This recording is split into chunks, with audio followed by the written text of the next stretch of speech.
Olu lusasazo lwendaba lusiza ngqo eStudio 9 kwikomkhulu le-SABC e-Auckland Park eRhawutini nazo eziphambili. He left the last child at school and then my brother got shot about 17 times. Amapolisa athi awukaziwa kwangoku unobangela wokudutyulwa kotata oneminyaka engama-60 othutha abantwana besikolo. Lungisile iteksi abahlali sithethile nabo bangangxami bangabangxamisi odriver ezindleleni ne-owners imoto mazizilungise. Abasemagunyeni bamemelela abaqhubi kuba bahlale bevundlile ezindleleni xa besingise kwiindawo ezohlukeneyo ukanti kulunyukiswa nangeendlela ezimanzi kumaphondo afana neMpuma Koloni. Molweni emakhaya, khongozelani uvimbo esinilungiselele wona ngokuhlwanje.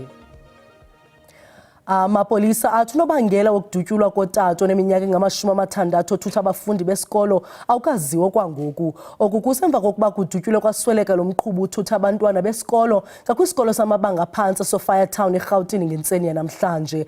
Abaziboneleyo bathi lo mqhubi ebesandokwehlisa abantwana besikolo phambi kokuhlaselwa ngembumbulu.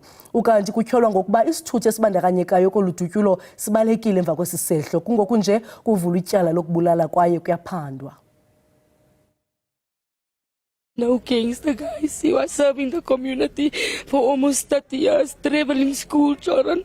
Leli lungu lomndeni ebelehluleka ngisho ukuzibamba ngenxa yemjunju nokushaqeka ngemva kwalesigameko litshele iziko leindaba ze-SABC ukuthi umfowabo uqhululwe ngentululwane yinhlamvu eqeda nje kwehlisa ingane yesikole yokugcina. He left the last child at school and then my brother got shot about 17 times. Uthi amalungu embokode bomva amvumela ukuthi ayobona ubhuti wakhe kuleya moto uthi namanje akawakholwa amehla akhe ngakubonile. This morning when I came here they allowed me and my siblings still to go see my brother. It's shocking. Guys, I don't know what to say. Amaphoyisa athi sekuvulwe icala lokubulala kanti asaqhubeka nophenyo lwawo. Abakodlodlo bathi bebebathatha abantu abebesemotweni evulele ngenhlamvu nebibhekise kulomshayeli besesele yedwa kule moto ethwala abafundi.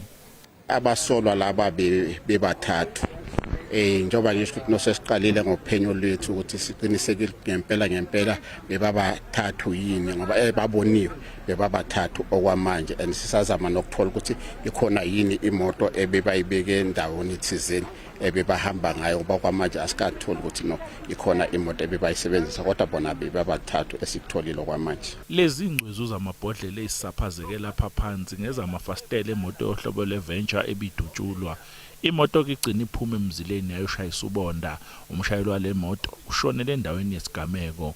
Abasolwa babe sebeshaya bechitha kanti umndeni awufuna ukuhlawumbisela ekutheni ingabe ngempela bekwenze njani kodwa uthi ke uqemeke udume lwengozi ngalomshophi. Gama lami nguCalvin wakwaDludla endabeni ze-SABC ngibika ngiseGoli. Amangqina anika ubungqina kwityala likaTimothy Omotoso athi asafumana izigrogriso nasemva kokuba lo mfundisi efunyaniswe ngenatyala. Amanye wamanina akhwele emkhumbini axelela onondaba eRhawutini ukuba asafuna ubulungisa. Omotoso nabanye abatyholwa ababini bafunyaniswe bengenatyala kumatyala ngama-32 bebejongene nawo kuquka ukudlwengula, ukuxhwila nonaniselwano ngemali.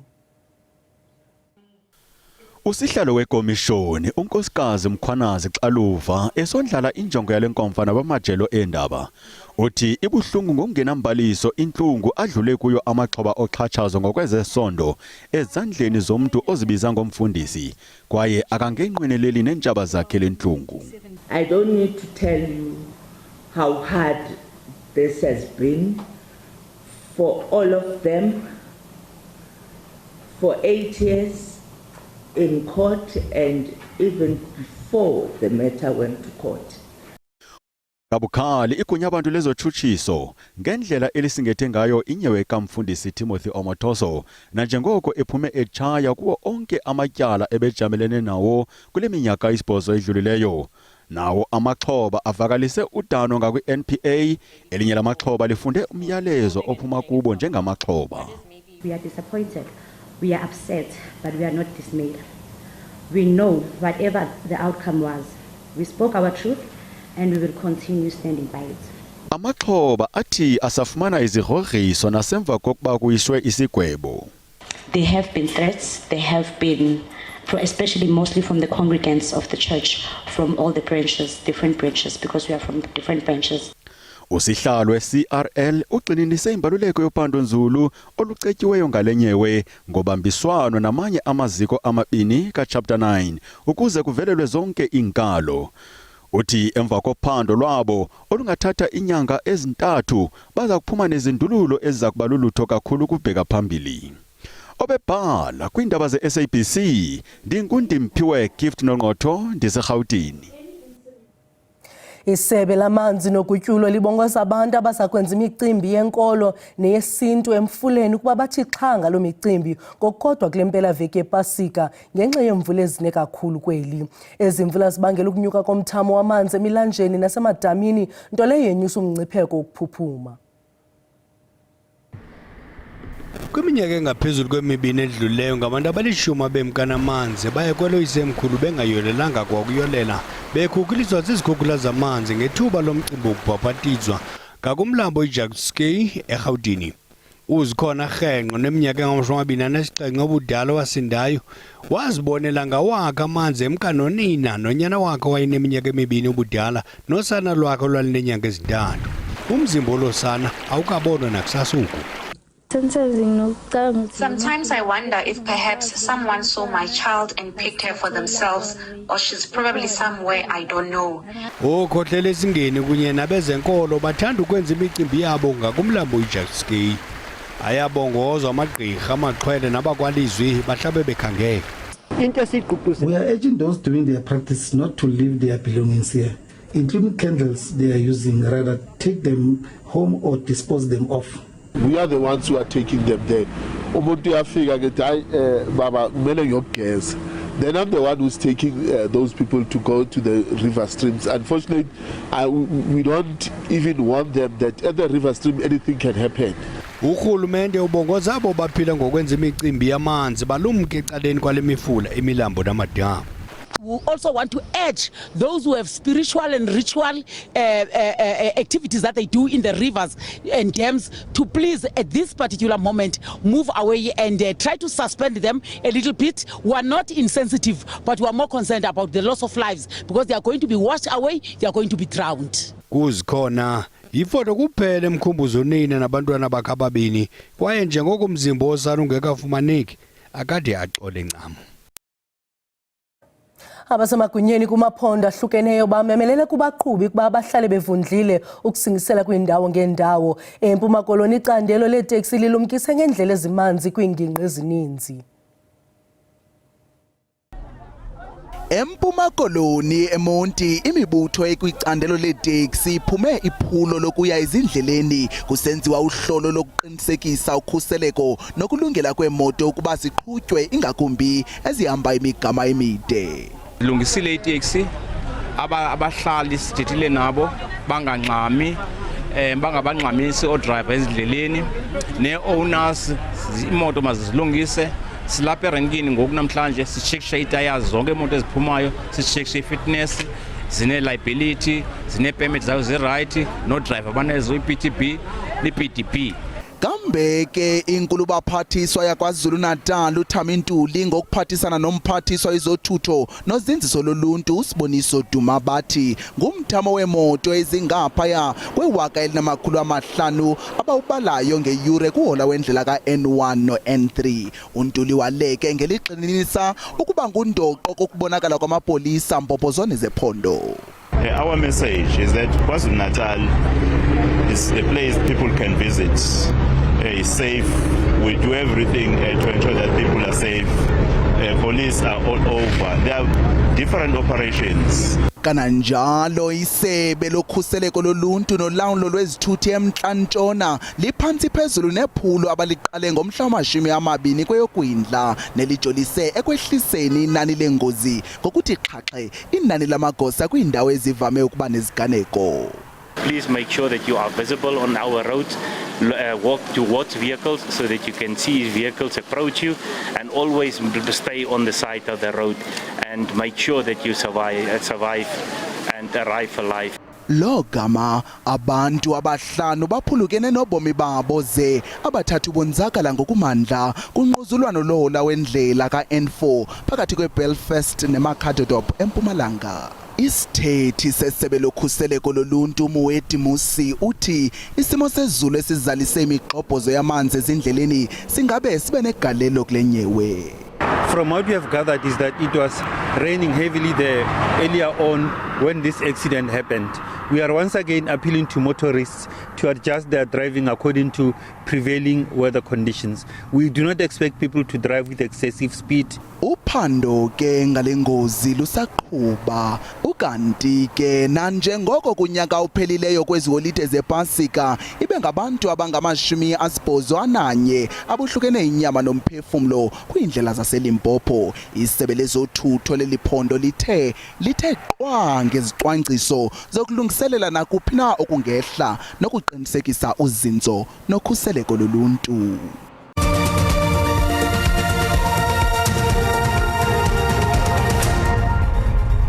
Sinamkele kwakhona kwiindaba zelijelo uyakwazi ukubukela kwakhona izindaba kwijelo ele-YouTube uthi SABC indaba zesiXhosa ukanti xa ubukele sicela ucofe ulike ze ukuba ukamcofa usubscribe sibongoza wenze njalo kwinqaku lokuqala sithe.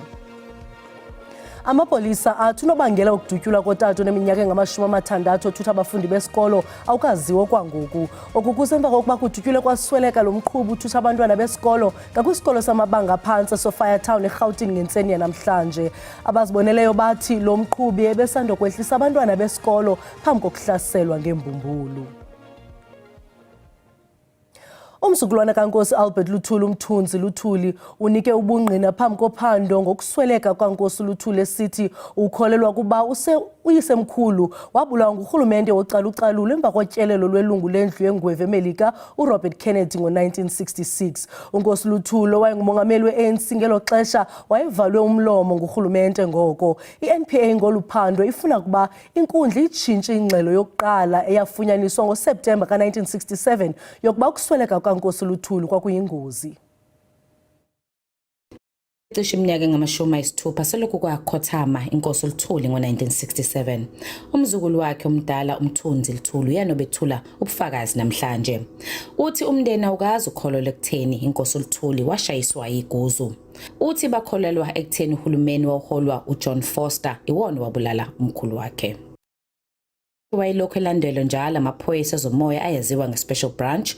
Uthi ngisho noma efuna ukubamba imhlangano umkhulu wakhe kwakuphoqeleka ukuthi aphume phakathi nobusuku ukuze angabonwa. Kulindeleke ukuthi aqhubeke nokunikeza ubufakazi ngesonto elizayo. Kwindaba ze-SABC ngo-Ayanda Mhlongo uMgungundlovu.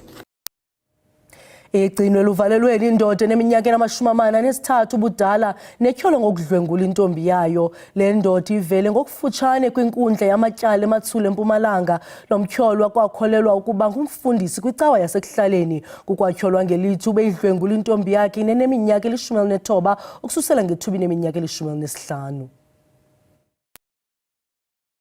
Liphazamisekile engqondweni ixhoba nelineminyaka eli-19 lithi sele iminyaka esisehlo simehlela ubanga ngelithi uyise wakhe ebemnyanzelisa ukuba abukele imifanekiso enamanyala nebonisa utata elala nentombi yakhe.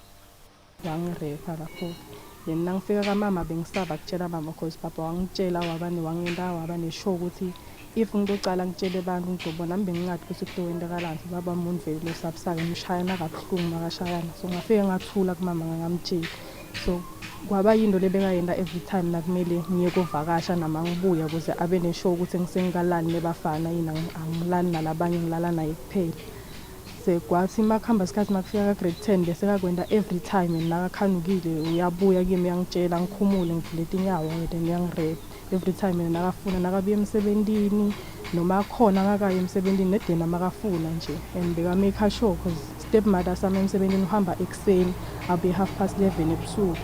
Kwinyanga ephelileyo lentombazana ibalisele umuntu encuma nayo ziyalandela ngokuvula ityala emapoliseni. So umntwana after sekakhulumile umndeni wakhabo lobaba usadana lobaba manje bafolela umntwana senza ama recordings bayamtechnisha ukuthi utofa and a lot of things will happen to her.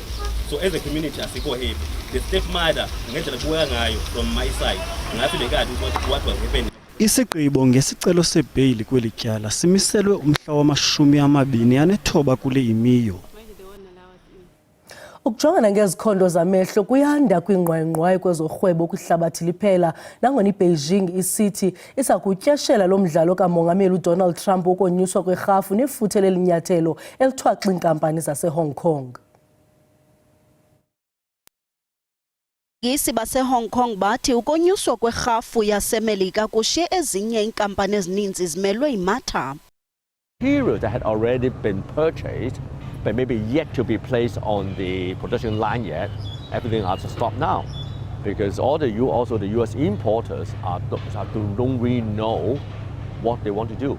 Lento ibangela uxinzelelo kwiinkampani ezixhomekeke kakhulu kubathengi baseMelika kwaye isenza iinkampani eziqwalasele ngakumbi izicwangciso zazo. So everybody start looking at themselves and say, okay, US maybe now 80% of my market share, should I drop down to 20, should I move down to 30 and something like that. Donald Trump uthwaxe ilizwe laseChina ngerhafu ekumyinge ka-145% ukususela oko wathatha isikhundla, nto leyo echaphazela impahla ezisuka eHong Kong. iBeijing ibuyise sayo isichiba ngokonyusa irhafu iye kumyinge ka-125% kwimpahla yaseMelika engena kwilizwekazi laseChina. Kwimida yezorhwebo umcebisi wezonaniselwano uthi babona iinkampani zisima ukuthumela impahla eMelika.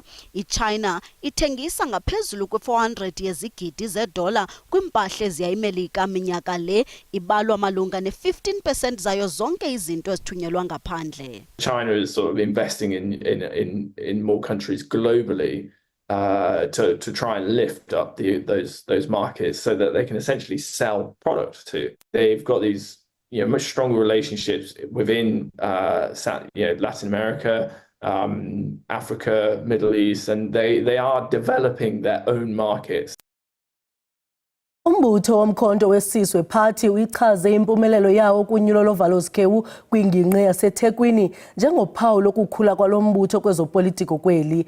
iMK party ekhokelwa ngumnumzana Jacob Zuma ithabathele kuyo ulawulo luka-Ward 110 eThekwini nobuphantsi kolawulo lwe-DA kunyulo lovalozikewu lwangolwesithathu. Iqela umkhonto wesizwe party liyaqhuba nokuzibonakalisa njengeqela elikhulu kwezopolitiko kweli loMzantsi Afrika. Kungokunje eliqela liphinde kwakhona laqaqambisa indawo yalo kunyulo lovalozikewu lwangolwesithathu. Kungokunje eliqela lithabathele kulo uWard 110 kwingingqi yaseThekwini nobe phantsi kwe-DA obesakuba lilungu le-DA noyintloko yezonyulo kumkhonto wesizwe party uBongani Baloyi uthi iqela lakhe lenze imbali. This win is more than just a local government success. It is a clear and resounding sign of Umkhonto Sizwe's growing dominance in South African politics and beyond. For a ward once considered a stronghold for the Democratic Alliance, this success speaks volume about the shifting political landscape and the trust the communities are placing in our vision for a better, more inclusive and just South Africa. Ukanti umhlalutyi wezopolitiko uGqirha Levi Ndow uthi okozivakali zingqi ze-MK party susela ukusungulwa kwayo. What we are observing in the different by-elections, it's a clear indication that the MK party, it's a party that is growing, it's a party that is having a lot of support, and indeed, if they move in this direction, they would even make a much bigger impact. Nanjengoko selusondela unyulo lomasipala kuza kubonakala ukuba iMK party iza kuqhuba kakuhle ngendlela eqhube ngayo kunyulo likazwelonke kusini na. Ngaloo ndlela siuqonqothile uvimba wangokuhlwanje sinikhumbuze ezangomso ziza noxa bethu ngesizulu kamnandi mawethu.